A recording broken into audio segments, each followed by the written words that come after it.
começar já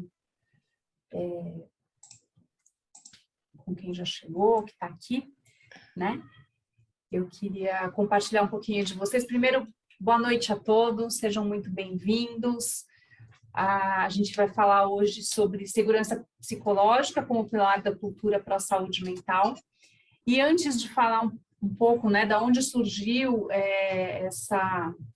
esse projeto, da onde surgiu essa ideia de fazer essas rodas de conversa, eu vou contar um pouquinho para vocês como é que eu e a Rosângela chegamos aqui, né, e resolvemos encampar aí esses desafios das rodas de conversa e de trazer mais luz sobre o tema do burnout, né? Então, primeiro que assim, a gente se encontrou durante a pandemia, online, em grupos de estudo sobre burnout, e fomos encontrando aí algumas afinidades e resolvemos juntar aí as nossas experiências que somadas dão mais de 25 anos aí para tentar implementar algumas soluções personalizadas. Então, como é que a gente pode unir forças para ajudar as empresas, ajudar as pessoas a, de fato, conseguirem implantar coisas que previnam o burnout, usem o estresse da melhor forma, enfim, buscando aí promover a saúde mental. Meu nome é Andrea Sarno, sou fundadora da Vena Consultoria. A Vena tem foco principalmente em projetos personalizados de qualidade de vida, prevenção ao burnout, gestão de estresse e principalmente inteligência emocional. Sou especialista em gestão de talentos e motivação e em estilos de liderança, administradora pela PUC. A Rô, fundadora da Andar, Educação e Desenvolvimento, ela é titulanda como didata, supervisora e orientadora em psicodrama pela BPS, especialista em funcionalidade humana e sustentabilidade ambiental pela Unesp. Isso é muito rapidinho, quem somos, e depois a gente está aberta aí para falar um pouco mais da nossa experiência, um pouco mais de coisas que a gente vem fazendo. Mas queria saber aqui de vocês, todo mundo sabe o que é burnout aqui?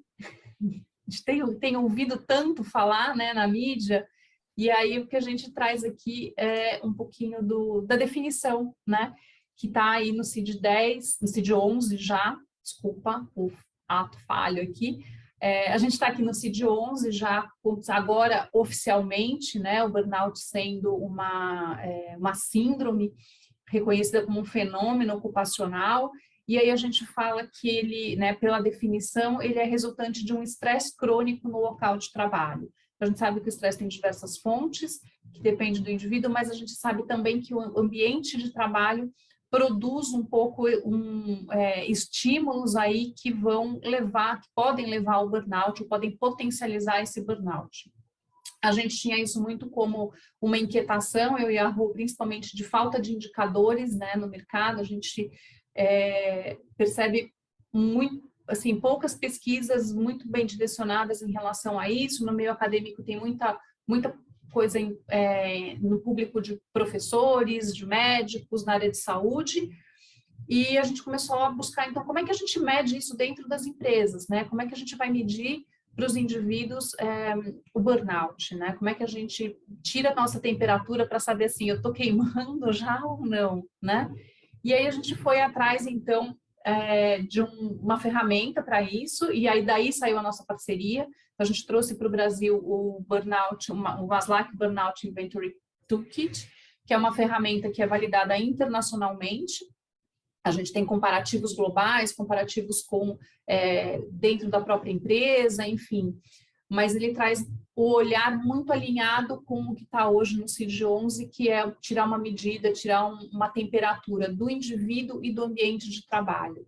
Então, a gente une dois inventários, que um é o MBI, que vai olhar para o indivíduo, e o outro é o AWS, que são as áreas de trabalho. Então, a gente vai olhar para o ambiente, quanto que o indivíduo está ou não em desalinhamento com o ambiente.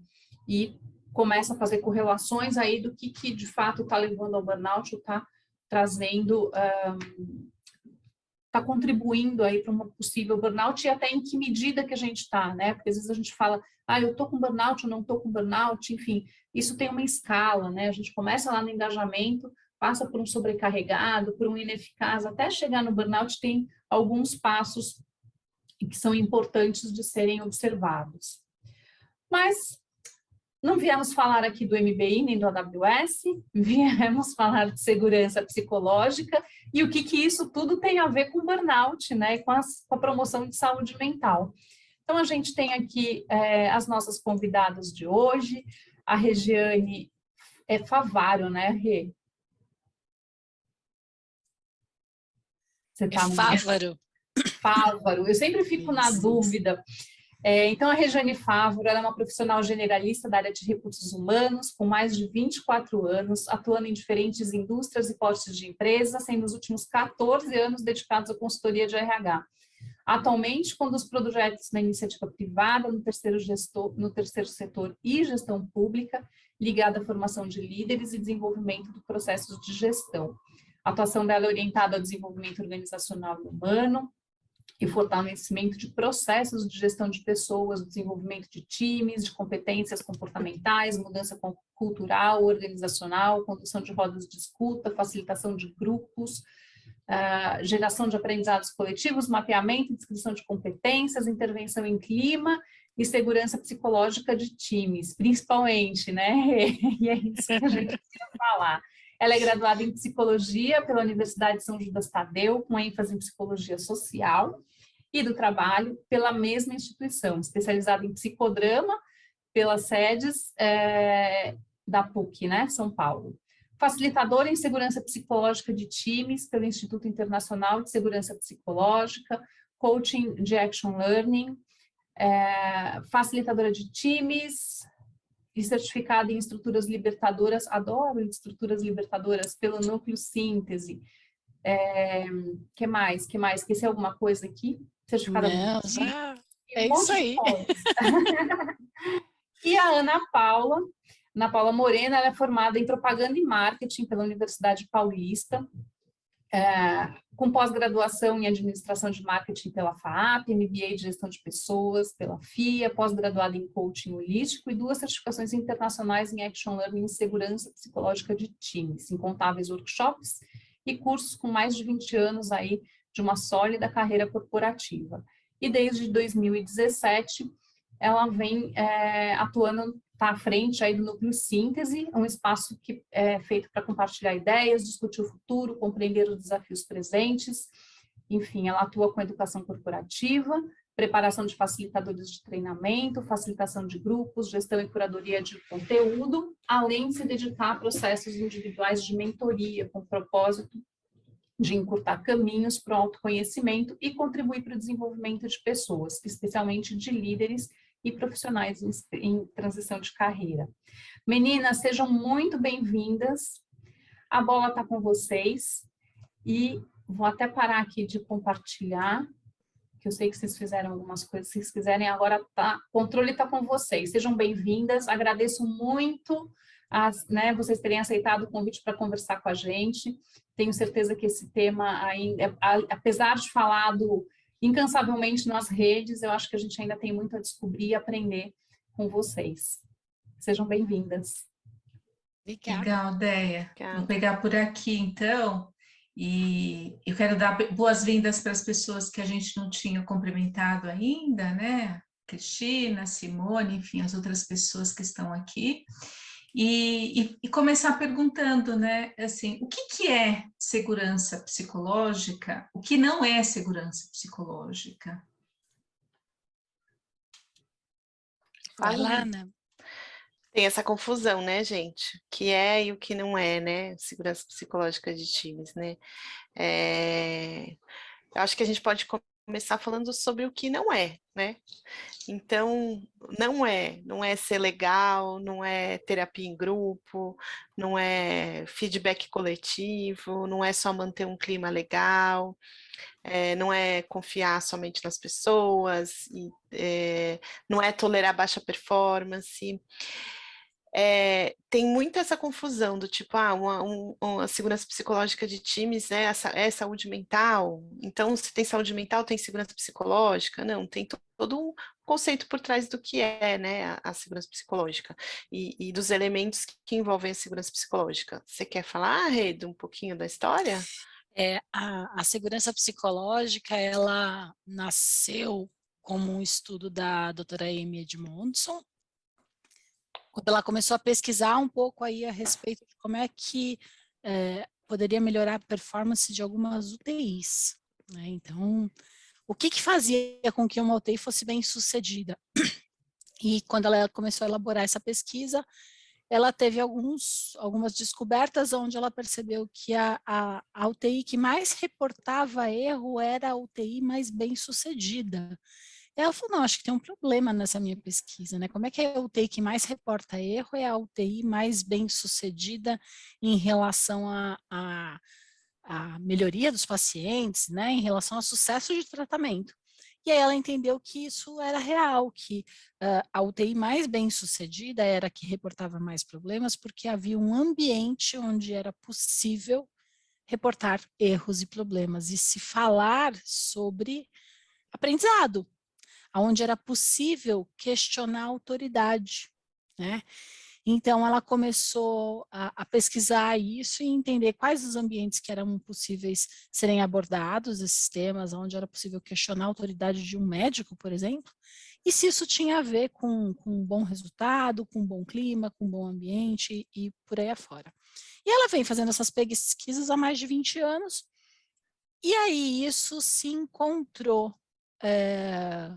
com o mundo corporativo, quando o Google decidiu fazer uma pesquisa de o que era um time de sucesso. Então, eles queriam entender, dentro da composição de times deles, por que alguns times davam muito certo e outros times nem tanto? Porque se eles conseguiam contratar os melhores talentos individuais, todos os times deveriam ser times de sucesso. Mas alguns times funcionavam muito bem e outros não funcionavam muito bem. E eles começaram a pesquisar um pouco quais eram essas variáveis, né? A gente brinca que se eles, pela quantidade de informação que eles têm sobre a gente, imagina a quantidade de informação que eles têm sobre os funcionários deles, né? E começaram a fazer esses cruzamentos. Dá medo, assim, né? Bom, então vamos entender aqui se a composição do time faz diferença, se um time só de mulheres, ou se o time com a mesma faixa etária, ou se um time onde a liderança tem a mesma faixa etária ou não, onde, enfim, N variáveis, eles começaram a pesquisar, e aí eles descobriram 5 variáveis super importantes Quer que eu coloque aqui? ao sucesso de time. Pode ser, Ana, essas 5 variáveis, elas meio que se empilhavam, né? Então, a primeira delas era se as pessoas percebiam que o trabalho tinha impacto para a sociedade, vamos dizer assim, né? Se esse trabalho que elas faziam era um trabalho que impactava. Depois, se isso tinha significado pessoal para elas, então o trabalho que eu faço tem alguma conexão pessoal comigo, com o meu propósito, com aquilo que eu acredito que tem que ser feito pelo mundo. O terceiro aspecto era estrutura e clareza, no sentido de eu sei o que eu tenho que fazer, o que eu tenho que entregar, qual é a minha meta, qual é o meu prazo, qual é o meu papel, qual é o papel dos outros. O quarto item era confiabilidade. Eu confio nas pessoas que estão comigo, eu confio no talento dessas pessoas, eu sei com quem eu posso contar na hora em que eu estiver passando por uma situação complicada. E o último item era a segurança psicológica. E por que o último item, né? Não como menos importante, mas sim como base. Então, eventualmente, algumas dessas coisas poderiam falhar, mas a segurança psicológica não poderia falhar. E aí a gente já começa até a retomar essa pergunta que você fez, ou que é super importante, que a gente fala ali, olha, confiabilidade e segurança psicológica. É muito comum as pessoas confundirem confiança com segurança psicológica. E confiança não é a mesma coisa que segurança psicológica, são coisas bem distintas, né? A confiança é uma relação que eu estabeleço de um para um. Eu confio na Ana Paula, eu confio na Rosângela, né? Eu confio na relação que está ali estabelecida. E a confiança, ela é nesse nível do indivíduo para o indivíduo. E quando a gente está falando de segurança psicológica, a gente está falando de um time, de um grupo, de um ambiente que é propício para que eu seja eu mesma. E aí eu vou até voltar aqui no conceito, né, Claro. que eu acho que aí que a gente disse o que não é, mas não disse o que é. Então, até com o olhar da própria Amy, é que a segurança psicológica é uma crença compartilhada, comum aos integrantes de uma equipe, então vai ao encontro do que a Rê falou, né, de que o grupo é um lugar seguro para se correr riscos interpessoais. Descreve um ambiente caracterizado por confiança interpessoal e respeito mútuo, em que as pessoas se sentem à vontade para serem autênticas. Isso aqui nas palavras da Amy é o que é, né? O ambiente com segurança psicológica. Então, onde a segurança psicológica encontra o mundo corporativo é nesse projeto Aristóteles que o Google fez. Eles pesquisaram, eu não me lembro se são mais de 180 times ou se são mais de, eu acho que são 180 times, eles pesquisaram, e aí eles chegaram nessa pirâmide aí, que explicava o que era um time de sucesso e que a base disso era a segurança psicológica. 180 times, analisou mais de 250 atributos entre os times. Bastante atributos, hein? E eu sei que tem alguns elementos, né, essenciais para a gente poder promover esse ambiente psicologicamente seguro. Quais são eles? Isso. Vamos lá, por aqui, para a gente poder exemplificar, acho que é legal. Sim. Então, a gente tem esses 7 elementos, né? Acho que vale a pena a gente ir explorando um a um. Então, quando a gente fala de estar confortável para levantar e lidar com problemas, eu tenho um ambiente que me propicia tratar de problemas sem receio, sem medo de apontar para erros e o que vão pensar sobre mim, sem receio de me sentir a pessoa negativa do processo, sabendo que eu vou levantar um problema, mas que ele vai ser tratado, ele não vai ser simplesmente ignorado, e aí nesses momentos a gente lembra de todos os projetos, de todas as situações que a gente já viveu, corporativamente falando, onde tem um baita de um problema no meio do projeto, né, um elefante branco no meio de algo, de uma reunião, e ninguém fala dele porque, afinal de contas, alguém deve estar vendo, né? Não é possível que só eu estou vendo e ninguém está vendo. Ou isso é tão sério que deve estar sendo tratado, mas eu não tenho coragem de apontar porque como é que eu vou ser vista, né? Como é que eu vou, que imagem eu vou transparecer, o que vão achar de mim? Vou ser julgada, pensa, né? Tipo, quando a gente pensa essas coisas é porque a gente já não está num ambiente de segurança psicológica, né? Esse termo que a Amy traz, que é maravilhoso, que é o item 2, do assumir riscos interpessoais, é isso, né? Eu poder ser eu mesma, do jeito que eu sou, no momento que eu sou, com aquilo que eu sinto, de expressar a minha opinião, de errar e não ter medo de errar, de poder interagir de maneira muito genuína, muito congruente com quem eu sou, né? Então, o assumir riscos interpessoais tem muito a ver com isso, e é um ambiente onde a gente assume riscos interpessoais, a gente dá opinião. Quantas vezes a gente, né, tem o receio de falar, olha, eu acho que isso aqui não está muito legal, né? Ou até mesmo de elogiar alguém e falar, nossa, o que vão achar se eu elogiar, que eu estou puxando o saco. Todos esses anjinhos e diabinhos, demoninhos que a gente tem dentro da gente num ambiente corporativo, que é o que vai potencializando, né, a minha doença mental, que é o que vai potencializando o meu estresse, a minha insegurança no ambiente, tem a ver com um ambiente de segurança psicológica ou não. E do lado da liderança, né, quando você fomenta, né, uma equipe que é capaz de assumir risco, que se sente confortável para lidar com o problema, você está desenvolvendo o seu time, né? Então, você está criando um profissional que pensa, né, que reflete, que se desenvolve, e isso só beneficia o time. Então, um ambiente com segurança psicológica, ele é um ambiente mais criativo, mais inovador, né?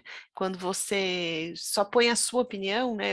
Eu falo, né, eu já contei a história para a Rê, que eu tinha um diretor que eu falava que eu trocava uma ideia com ele, eu entrava com a minha e saía com a dele, todas as vezes, porque, tipo, nunca aceitava uma ideia, eu nunca me sentia à vontade, porque todas as vezes você fala, você é cerceada. Então, o quanto o papel do líder é importante ter esse olhar sobre os elementos da segurança psicológica, né? Com certeza. O líder é um dos grandes responsáveis por esse ambiente, mas a responsabilidade não é exclusiva dele. A gente distribui essa responsabilidade com o time. Isso é bem importante da gente falar. Ele é responsável, eu acho que, por dar o tom, por mostrar que, olha, vocês podem levantar problemas, inclusive que eu esteja trazendo, né, de se expor de uma maneira em que ele mostre que é possível, né, tratar dessas coisas. Então, acho que o comportamento do líder vai ser fundamental para que um time tenha segurança psicológica, mas ele não é o único responsável. Porque às vezes tem um colega de trabalho que você tem dificuldade de interagir, tem um colega de trabalho que você tem ali uma questão e que é aquela pessoa que se entra na reunião, você já não está confortável, você já tira sua câmera, você já se incomoda, né? Então tem super a influência do papel do líder, mas não é uma exclusividade do líder. A gente não pode colocar tudo nas costas do líder no que diz respeito à segurança psicológica, mas ele é bem importante. O 3 ali é se sentir à vontade para pedir ajuda, e aí tem muito a ver com vulnerabilidade também, né, Ana? Super. E a ver com a história de se eu não sei, quem sabe, né? Quem pode me apoiar nesse caminho? Ou é um par, ou é uma área parceira, ou é meu gestor, ou é um colega, é ter esse olhar para a própria equipe, né? Dentro da equipe. Quem pode apoiar quem? Quem pode ajudar quem? E se colocar vulnerável, de dizer, ó, tenho essa questão e preciso de ajuda. Sim, Isso e é quando a fundamental.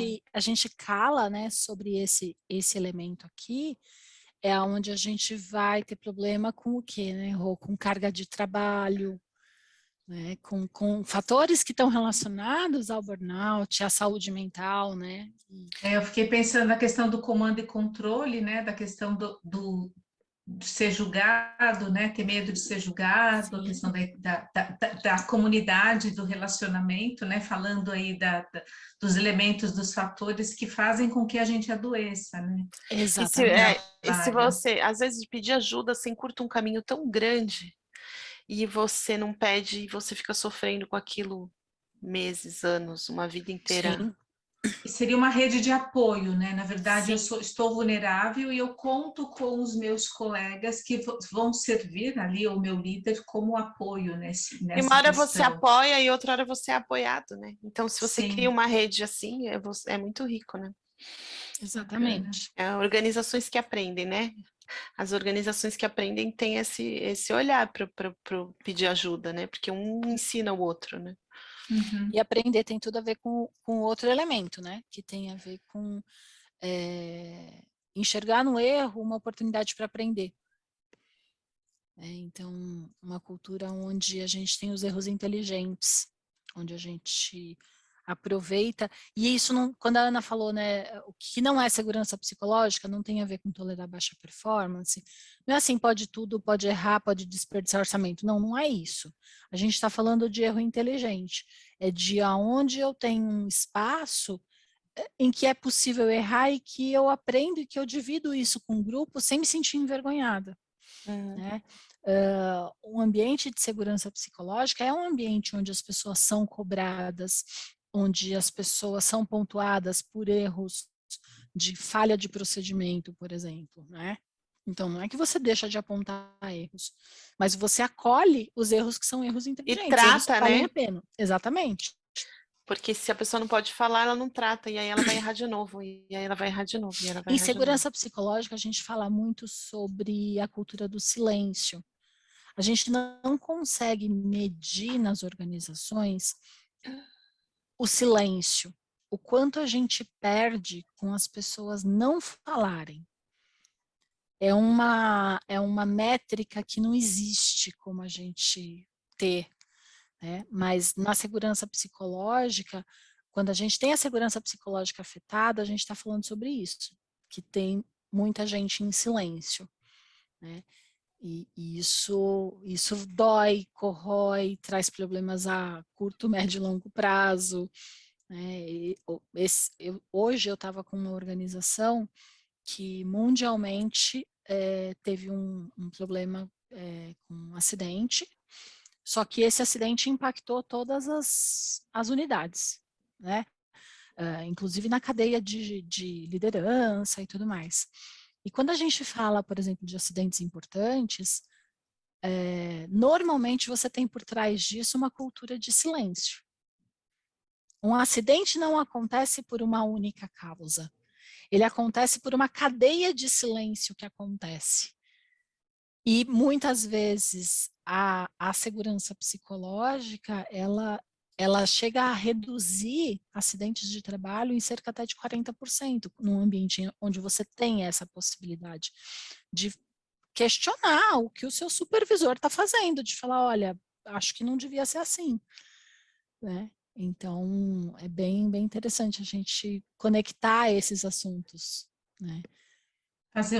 Dá para fazer vários indicadores correlacionados, né, de saúde, de segurança do trabalho, na verdade, com bem-estar, saúde e outros indicadores do ambiente, né, que favorecem a segurança, pelo que vocês estão falando. Sim, se você estuda grandes acidentes, você vai por trás desse histórico dos acidentes, sempre tem um elemento da segurança psicológica comprometida, sempre tem. Né? Então é bem interessante, assim. O quinto elemento é de você se sentir confiante para discordar umas das outras, né? Discordar das pessoas e se engajar em conflitos produtivos. Poxa, vamos falar disso. Olha, eu não concordo com a ideia que você está trazendo. Isso não é uma ofensa a você. Eu não estou te afrontando. Eu não estou concordando com a sua ideia. Vamos discutir sobre isso. Isso Então, tem muito a ver com a base da pirâmide, né, do Lencioni, que ele fala que a base é a confiança, e da confiança você permite que você evolua para o segundo nível, né, que é o de conflitos produtivos. Então, conflitos produtivos, de novo, geram inovação, geram ideias, geram movimento para uma empresa, né? Então, só é possível com confiança ter esse conflito produtivo, senão todo mundo se cala, né? Fica o silêncio. E aí só você vai para o outro patamar, que seria o accountability, e aí sim chegar no resultado. Então, é a base, né, dessa pirâmide. É isso. E aí, fazendo um pouco da correlação com o ambiente, o que é valores, né? Porque assim, aí isso acaba, dentro disso, acaba colaborando com os meus valores que eu sinto, tô podendo expressar os valores que eu me sinto confiante de falar, de discordar, né? E de me comprometer. Sabe o que eu acho que impacta também, Rô? Quando você fala de valores, me vem muito a questão do senso de justiça, sabe? De podemos discordar, isso é justo, isso é certo, isso é correto também, né? E eu acho que entra na equidade, legal. Sim. Eu tratar as pessoas da mesma forma, né? Assim, não ter dois pesos, duas medidas, né? Isso. Tem muito a ver com isso. E esse é um elemento super importante, né? Porque quando a gente olha do ponto de vista do burnout, a justiça é uma das coisas que a gente mede, né? Sim. E aí você fala assim, como é que isso afeta uma das dimensões no indivíduo, que é o cinismo, né? Que é a despersonalização, porque eu começo a não me conectar mais emocionalmente com o trabalho, né? Eu não me conecto mais emocionalmente com as pessoas, e aí isso vai me distanciando, né? Sim, isso é entrar naquela postura do desamparo aprendido, né? Gente, as ideias que vêm daquele grupo sempre vão ser aceitas, né? Então, esse desamparo aprendido é um super sintoma da falta da segurança psicológica, né? Que tem a ver com isso, quando existe uma formação de silo, onde aquele grupo é protegido, onde aquele grupo é tratado de forma diferente, onde a opinião daquelas pessoas vale mais do que a de outros, mesmo que isso não esteja afetando uma opinião diretamente minha, eu estou vendo que isso está acontecendo no ambiente e aí eu me desconecto emocionalmente, porque deixa de fazer sentido para mim, né? O sexto elemento que tem a ver com dar e receber feedback, e aí a gente fala muito não só da questão de fazer uma crítica construtiva, mas muito da apreciação. As pessoas precisam se sentir apreciadas por aquilo que elas são. As pessoas, porque elas veem valor em elas estarem ali, elas são reconhecidas pelos seus talentos, elas são reconhecidas por aquilo que elas têm de melhor. Então, o fato disso estar em constante movimento dentro da organização, o meu chefe, o meu líder me reconhece sobre isso, ele me apoia no meu desenvolvimento, eu consigo ver que eu estou aprendendo, que eu estou evoluindo, eu sou utilizada dentro da equipe como um membro pelo meu talento, né?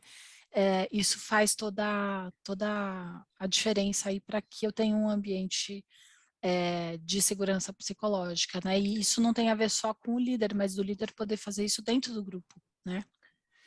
Eu acho que tem uma coisa da apreciação que é quase que uma corrente do bem, né? A apreciação, quando você exercita o apreciar o outro dentro de qualquer ambiente, né? Mas aqui a gente está falando de ambiente de trabalho, mas eu vi que quando você contou tal coisa, nossa, você demonstrou um olhar empático, ou, nossa, demonstrou que você tem um conhecimento técnico, isso é apreciar, né? É quando você para falar o que o outro tem de positivo, o que o outro tem de bom.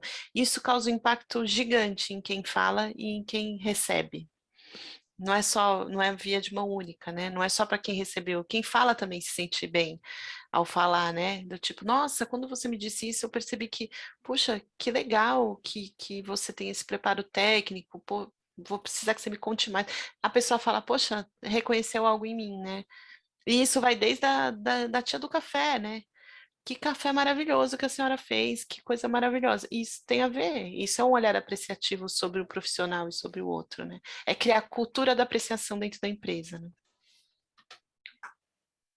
É isso. São coisas simples, são atitudes simples, né? Muito. Exato. E aí o último elemento fala desse apoio para atingir resultados, né?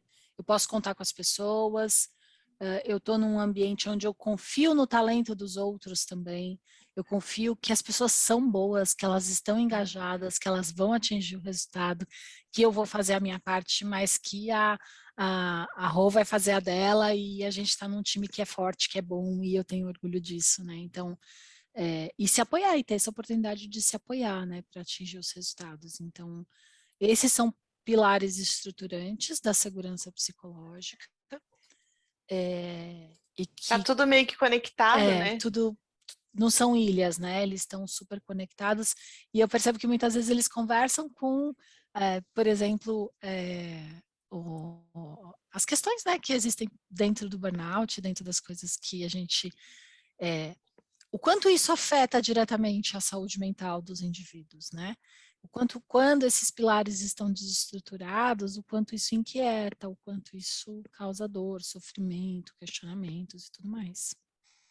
Sim. Você acha que ficou mais claro que não é saúde mental, né? Que segurança psicológica não é saúde mental, né? Você vê, porque tem muita essa confusão, né? Tipo, só porque fala psicológico, acho que tem a ver com saúde mental. Tem a ver, mas é reflexo, né? Na verdade, eu trabalho fazendo um trabalho de segurança psicológica, você previne, né? Você faz uma cultura de fortalecimento, né? Para ter um ambiente saudável, né? E aí é uma cultura de saúde, porque ele perpassa os elementos. E aí eu até falei para se alguém tiver alguma questão para levantar a mãozinha e a gente pode, de repente, interagir, mas, assim, seria bem bacana se vocês pudessem falar de algum case, né? Assim, trazendo, a gente falou um pouco do Google, tal, que é um case que está aí, tem vários artigos escritos, mas, assim, no dia a dia de vocês têm feito bastante coisas, bastante trabalhos com relação a isso, né? E aí eu acho que vai trazer uma questão mais prática, né, do cotidiano do trabalho, com essas reações, o que eu fiz, quais foram as dificuldades que a gente encontra quando a gente faz um trabalho, né, desse, e quais são os resultados, né, o que potencializa isso? Pode ser? Pode sim. No final do ano passado, a gente fez uma consultoria em um cliente e a dor, né, a queixa ali da equipe, do superintendente era que eu tenho uma equipe eram acho que 8 diretores que são talentos incríveis, têm um currículo espetacular, trabalham muito bem individualmente. Mas em grupo não rola, não está fluindo, não está rolando, tal. E aí entra uma questão que a gente fala muito de segurança psicológica, que é a diferença entre a cooperação e a colaboração, né? Uma equipe cooperativa é uma equipe que cada um faz o seu muito bem feito, e está cooperando com a empresa e está cooperando com o outro. Uma equipe colaborativa é aquela que realmente, como diz a palavra, colabora, né? Ajuda, auxilia, apoia, né? O outro. Então, o nosso desafio era como que eu olho para os elementos da segurança psicológica dentro desse time, onde estavam os gaps ali, porque não quer dizer que todos eles tinham problema com tudo. Todos os elementos eles estavam ali, ó, tinham problema. Não, eles tinham que fazer um diagnóstico antes. Então, a gente fez algumas conversas, e nas conversas a gente percebeu que tinha uma questão de confiança importante, tinha uma questão de apreciação e tinha uma questão da história do erro muito forte ali naquele grupo. E nós focamos nesses aspectos. Então, como que a gente fez?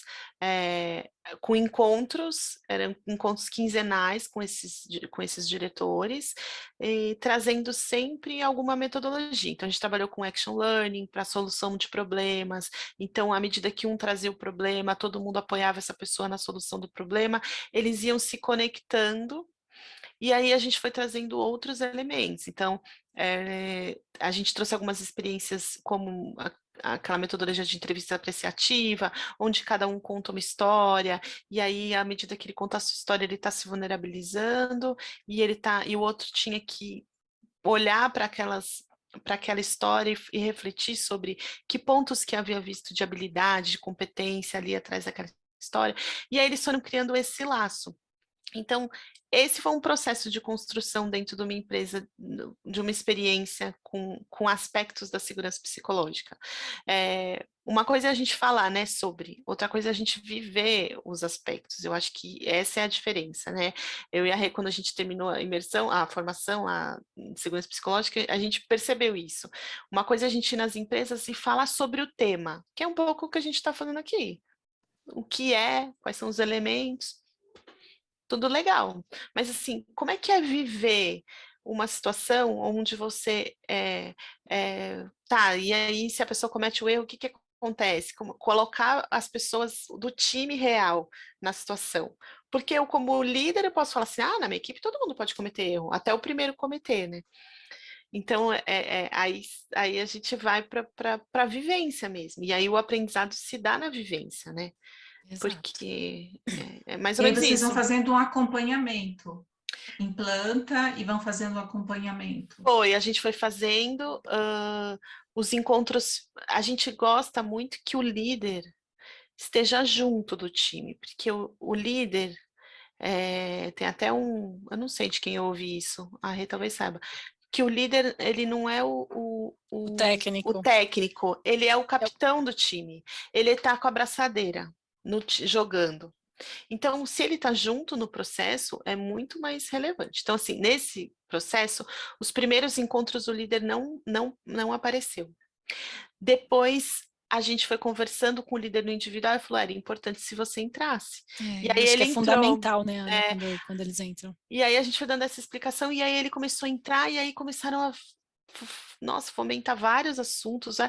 E aí eles saíram com várias ações, vários planos, e sempre com essa coisa que era um pedido do líder de eu quero que eles trabalhem juntos para solucionar o problema. Eu quero que quando der um problema, não ligue para mim, ligue um para o outro. E aí é interessante, porque eu quero que eles trabalhem juntos, mas vocês fazem aí as conversas e eu vou resolver outros problemas. E aí não dá para ser assim. O líder, ele tem que estar ali. Você quer que a não é ausente, trabalhe né? junto? Então você também tem que estar junto na hora de resolver os problemas, né? Você tem que, não só uma questão de dar o exemplo, mas é uma questão de pertencer a este grupo tanto quanto os outros. Uhum. Eu acho que quando a gente trabalha a questão da segurança psicológica, se a gente for olhar por onde que a gente começaria, né?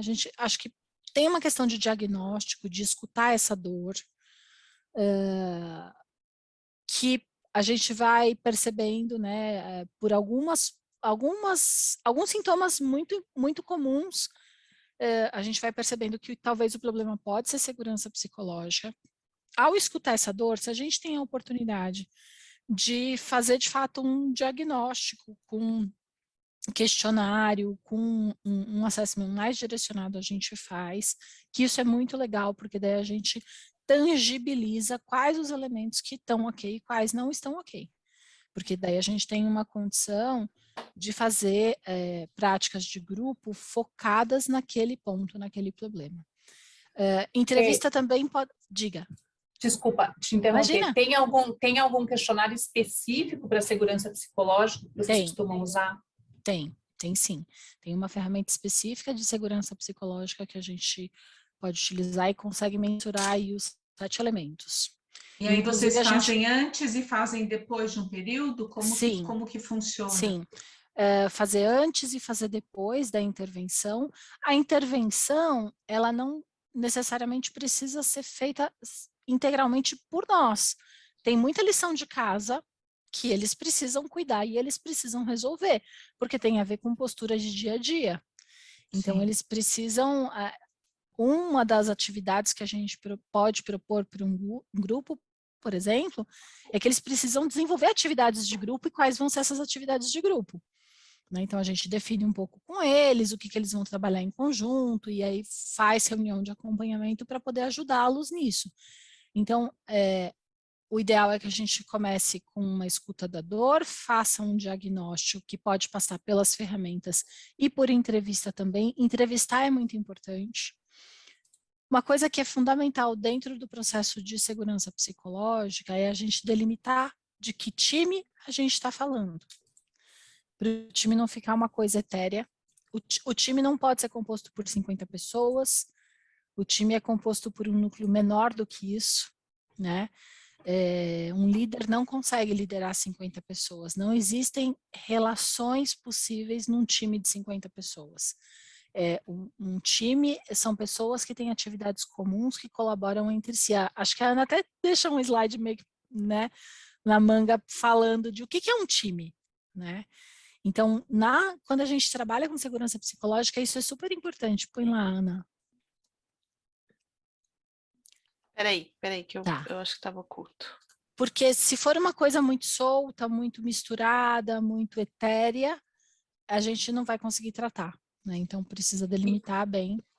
E aí eu fiquei pensando aqui, né, enquanto você estava falando, se, por exemplo, né, na verdade, quando você entra para fazer esse diagnóstico, vocês percebem as questões que impactam individualmente, se ele já está em esgotamento, se ele está com problema, assim, já mais pró-saúde mesmo, se a saúde está afetada? No individual é mais fácil, né? Quando você está na entrevista individual, é mais fácil isso vir à tona também, né? A pessoa fala mais. Se sentir à vontade.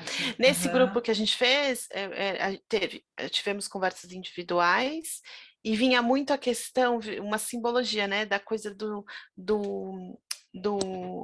meu prato, eu tenho que escolher o que eu vou comer do meu prato, porque eu não consigo dar conta de tudo. Então, eles falavam assim, não sei por onde eu começo, porque eu não sei para onde eu vou, tipo, muito perdido, sem direcionamento, não sei o quê. Muitos trouxeram isso, essa coisa do prato, assim. E isso já é prova que a pessoa está meio que sem saber para que lado correr, sabe? Eu vou para onde me mandam. Entendi. Então, isso vem, sim. Esse aqui, né, Rê? Que é um trecho do livro. Isso, exatamente. Um grupo é um número de indivíduos que formam uma unidade reconhecível, uma concentração de pessoas ou uma agregação. Times são grupos específicos de pessoas que possuem habilidades e capacidades complementares, isso é super importante, e que se reúnem para colaborar umas com as outras.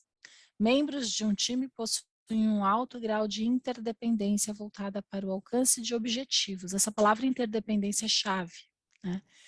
Comuns ou para a finalização de uma tarefa pela qual todos se consideram mutuamente responsáveis. Está errado a digitação, responsável. Né? Então, a gente, quando Tá falando Esse é um de time, a trecho gente do tá falando livro, né? disso. O livro é feito por Espinho, é uma dica boa o livro, porque é muito legal esse livro, fala muito de times, disso, do conceito de times. Isso. Tem Já tem alguma muitos outra estudos que falam. questão? Alguém tem? Tem ideia? Várias. Meninas, qual assim, do ponto de vista de implementação ou dos projetos que vocês têm feito, quais são as principais resistências, os principais desafios que vocês têm encontrado? E aí eu queria que vocês dessem uma dica assim, para quem é de empresa e que quer olhar para esse tema segurança psicológica, né? Dentro de um guarda-chuva cultural, porque eu acho que é uma mudança cultural. Qual é a dica de ouro que vocês dão?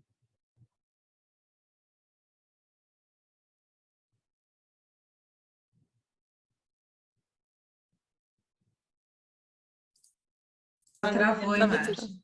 Aí, agora voltou, André. Voltei. Vocês ouviram até que O parte? finalzinho, Dentro da dica de ouro, qual que era que você precisa? A dica de ouro que eu queria é que, assim, para as empresas que querem implementar alguma coisa que tem a ver com segurança psicológica, ou querem trazer esse tema à tona, ou cuidar deste tema, porque é uma mudança cultural, né? Eu acho que é um trabalho de formiguinha. Como começar isso nas empresas? Como é que eu dou esse primeiro passo? Eu diria que há que se ter coragem. Porque você vai mexer numa coisa que incomoda, que dói, que não tá boa. Eu acho que esse é um primeiro ponto, é entender que você vai mexer numa coisa que não é fácil, às vezes, de tratar, né? Então, você precisa de líderes corajosos, de RHs corajosos, de consultores corajosos que queiram ir junto nessa empreitada. Né? Eu sinto que, às vezes, a palavra segurança psicológica é um problema dentro das empresas. Sim. Então, assim, eu já tive casos em que você trabalha os elementos, mas você não fala que é segurança psicológica para a equipe. E essa é a minha próxima pergunta.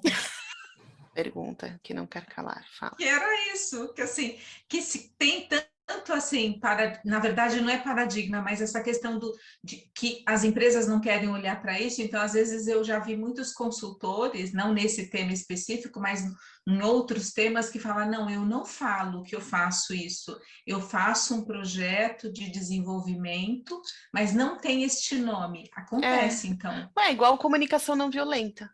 Tem muita empresa que não gosta que fale comunicação não violenta. Então, você tem que falar... comunicação assertiva. Comunicação, sei lá... Assertividade com carinho. Seja fofo na sua fala. Não, brincadeira. Mas, assim, e a mesma coisa, é mais bonito falar estresse. Vamos falar sobre estresse. Mas estresse não é segurança psicológica. Então, assim, segurança psicológica parece que a pessoa tem problema psicológico, sei lá, parece que a pessoa é doente. Não é isso, né? Acontece da gente poder falar com o RH, segurança psicológica, aí o RH prepara, brifa, a gente fala assim, olha, mas não fala para o meu presidente que é segurança psicológica, porque senão ele vai fazer uma cara torta, vai achar que é um negócio de abraçar a árvore. É isso. E é muito isso, tem um né? treinamento de CNV que a gente dá que chama Diálogos em Construção, eu estava tentando lembrar. Não pode falar que é CNV, diálogos em construção. É a mesma coisa. Só que fala diferente. Tem uma resistência, porque falar de saúde mental traz resistência, né? A gente sabe disso. Traz, falar de burnout, Fala, Déia, desculpa. Não, é isso, apesar de estar sendo amplamente falado nas redes, a gente tem ouvido muito, né? Tem muitos artigos na mídia, enfim, mas a gente ainda encara isso como um tabu, né? Acho que olhar para a parte mental ainda tem sido um tabu para as empresas de uma forma geral. A sensação que eu tenho é precisamos tratar este assunto, mas eu não sei se eu quero ir tão a fundo. Né? A gente ainda tem muito medo do que vai encontrar, eu acho. Acho que a gente ainda tem muito medo, tanto os indivíduos, e aí os indivíduos fazem parte das empresas, né? A gente ainda tem muito medo de se vulnerabilizar, de entender até né? Assim, olha, eu vou mergulhar nisso, mas eu não sei muito onde vai dar. Né? E a gente não tem todas as respostas. E às vezes isso tem muito a ver, por exemplo, quando a gente fala de empresa familiar, eu recentemente estive num ambiente empresa familiar que a gente falou sobre segurança psicológica e foi muito interessante, porque o dono, né, imagina, porque isso não acontece aqui, porque aí ele bateu na mesa e falei, então, você percebe que esse tipo de postura inibe que as pessoas falem? Como é que alguém vai questionar a sua autoridade? Ou a autoridade do seu gerente de X coisa, que era de inovação, que é da família. Alguém vai questionar esse gerente, ele não vai ser mandado embora nunca. Né? Então, o fato de ser da família já traz... Eu não consigo comprovar isso que eu estou falando para vocês, mas eu acho que potencializa um ambiente de maior chance de repente, ter problemas de segurança psicológica. Porque tem falar, Renata? Acho que a Renata abriu o vídeo. Regina e Ana Paula, vocês estavam falando aí da dica de ouro, né? Que é encarar que tem um problema. E quando isso acontece, nem agora você colocou o exemplo do dono da empresa, e que o problema está no gestor. E é feito esse levantamento, é conversado no individual, e o problema da equipe está no gestor. Como é que é passar isso e como é que a empresa dá andamento nisso depois? Posso falar, Regi? Vai. Eu acho que o caminho passa por ele, né? Então, passa por um trabalho individual também com esse líder. Então, eu não sei o que a Rê fez lá nesse caso, mas eu acho que talvez, se ela tivesse a oportunidade, acho que seria ter conversas individuais com ele e trabalhos com ele junto com o grupo, né? Para ir trabalhando essa mudança de postura gradativa. Só que tem que ter um trabalho individual. Quando é muito claro, assim, que é a pessoa, sabe? Então, por exemplo, eu estava outro dia rodando uma roda com uma equipe e a líder não estava. Não sei nem se eu te contei isso, Rê. A líder não estava e estava fluindo super bem. De repente, ela chegou. Ela chegou, ninguém mais falava. E eu tinha mais 1 hora de conversa lá e ninguém mais abria a boca. Ninguém falou mais uma palavra. Então, ou seja, para mim ficou escancarado que eles tinham medo de falar, sabe? Então, assim, o trabalho tem que ser primeiro com o líder, talvez, e aí você vai inserindo aos poucos, porque aí a equipe também tem que perder o medo, né? Tem que saber que é possível, né, depois. Então, não dá para trabalhar só um lado, nem só o outro, tem que ir trabalhando os dois. Então, uma mentoria, um coaching, um processo com a liderança individual e com as pessoas individualmente e com o grupo, né, e trabalhos em grupo. E a gente precisa... É uma jornada, né? É uma jornada. Desculpa, é uma jornada, eu imagino que... Desculpa, e a gente precisa Rê. tocar nesses assuntos que são doídos, né? A gente precisa, Sim. no grupo, né? Também falar disso. Não expor a pessoa, mas falar de coisas que doem ao grupo, né? Então, de padrões de comportamento que já estão estabelecidos e que não fazem bem para esse grupo. E o grupo sabe quais são esses padrões, sempre. Mas eles não têm coragem de falar. Uhum, tem que abrir o espaço para eles falarem, né? Exato. Eu acho que tem uma questão, só finalizando, que tem uma questão de confiança, que aí as pessoas vão até onde elas conseguem ir, sabe? E aí você tem que confiar, a gente que toca o processo, que não é o jeito que a gente acredita, é o jeito que aquele grupo se regula e consegue seguir. Sim. Então, pequenos movimentos para aquele grupo podem ser movimentos importantes já. Então, pequenas aí tem atitudes, a força pequenas do grupo, né? Isso, tem a questão de confiança no próprio grupo, né? Bacana, mas olha só, a gente já são 20h30, a gente precisa encerrar, passou muito rápido. Tem várias perguntas aqui que tem que fazer segunda, terceira, para poder conseguir fazer todas as perguntas. E eu queria que vocês deixassem uma mensagem final, né, de um assunto que é tão importante, né, que assim como a Andrea falou, um trabalho de formiguinha, esse trabalho assim, que eu acho que é de pavimentar, né, de você fazer uma estrutura, né, ele está ali embaixo de uma estrutura nas organizações. Então, assim, que mensagem deixamos para essas pessoas para as que estão aqui, para aquelas que vão nos ver depois? Eu acho que se você busca que a sua organização seja inovadora, traga resultados e esteja engajada, e aí eu estou falando que pressupondo que para uma organização sobreviver nos dias de hoje, ela precisa minimamente dessas 3 coisas: inovação, engajamento e performance. Você precisa cuidar de segurança psicológica. E agregando a isso, a questão da saúde mental, né? Então, para uma organização sobreviver hoje, se ela não estiver inovando, performando e com as pessoas engajadas, a chance dela não existir daqui 1, 2, 3 anos é muito grande. Então, você precisa cuidar disso. Obrigada, Rê. Acho que eu vou só complementar o que a Rê falou, porque é perfeito, e assim, e cuidar disso é cuidar de gente, né? Cuidar de pessoas, né? É cuidar dos seres humanos que estão ali. Então, junto com o funcionário, quando você contrata, vem o quê? Um ser humano, né? Que tem a sua história, que tem as suas questões, que tem os seus problemas, que tem as suas crenças, que tem os seus valores, que se conectam ou não com a crença e o valor das empresas. Então, assim, eu acho que saúde, segurança psicológica é um pouco sobre criar essas conexões, sabe, que fazem com que a roda gire de maneira mais fluida e feliz para as pessoas, porque tem que ser feliz, né? Tem que ser divertido, deveria, pelo menos, né? Muito bom. Não, deveria, né? Na Eu verdade, queria ouvir esse das ambiente... pessoinhas que estão aqui, como estão saindo, Pois quem é, tá aqui, como se puder foi? falar, Rapidinho. Vou falar ou digitar. Se Renata puderem vai falar, deixar Renata vai mensagem. falar. Vai, Renata. Gostei muito, porque eu trabalhei numa empresa multinacional onde tudo isso acontecia, né? Quando vocês falaram da cultura do silêncio, me deu até palpitação aqui.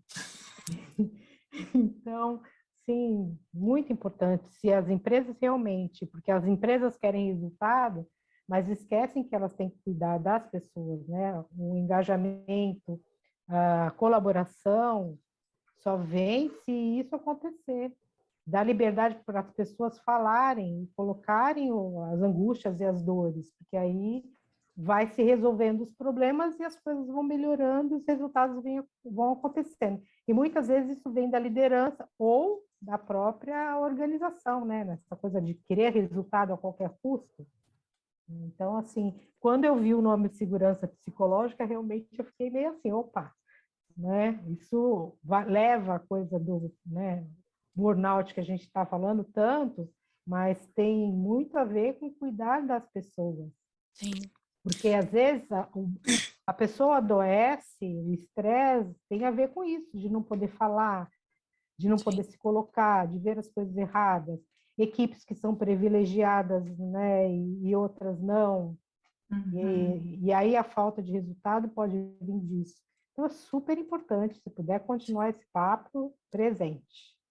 Obrigada. Obrigada. Deixa eu só falar, só para alinhar uma coisa que a Renata falou, quando você fala de resultado a qualquer custo, necessariamente você está falando de um ambiente sem segurança psicológica. Total, total. É um sintoma evidente. E na área comercial acontece muito. Você vê times, eu trabalhava num time de 24 pessoas, 24 gerentes, né? E assim, 10 afastadas, isso mostra, né, uma pesquisa muito fácil de se ver que algo está errado. Sim. Né? Não é mimimi, não é frescura, não é querer, elas não querem trabalhar. Algo está por trás disso, né? Isso é segurança. Isso é um indicador real, né, Renata? Indicador real. E por que umas dão resultado e outras não dão? Tem pessoas que não conseguem trabalhar sob pressão. Outras são motivadas pela pressão, né? Mas quando não existe segurança, dificilmente vai ter resultado, né? Muito obrigada, viu, meninas? Agregou muito. Nossa, que bom te ouvir, agradecemos. Renata. Obrigada. Muito bom. Mais alguém? O pessoal está tímido hoje. Está tímido.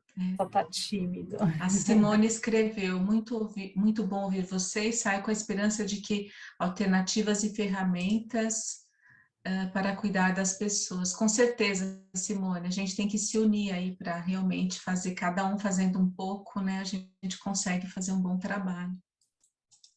Isso aí. Aí. Queria agradecer a todos a presença. A gente vai colocar essa gravação no ar. Nossos contatos, o meu da Rô, a gente tem um perfil e um site, Superando o Burnout, onde a gente dá mais informações, traz mais assuntos que estão rodando esse tal de burnout. E queria agradecer a todos. Rô, a palavra final está contigo. Eu também quero agradecer a todos vocês e assim, né, sigam a gente nas redes, sigam as meninas, a Regiane, a Ana, enfim.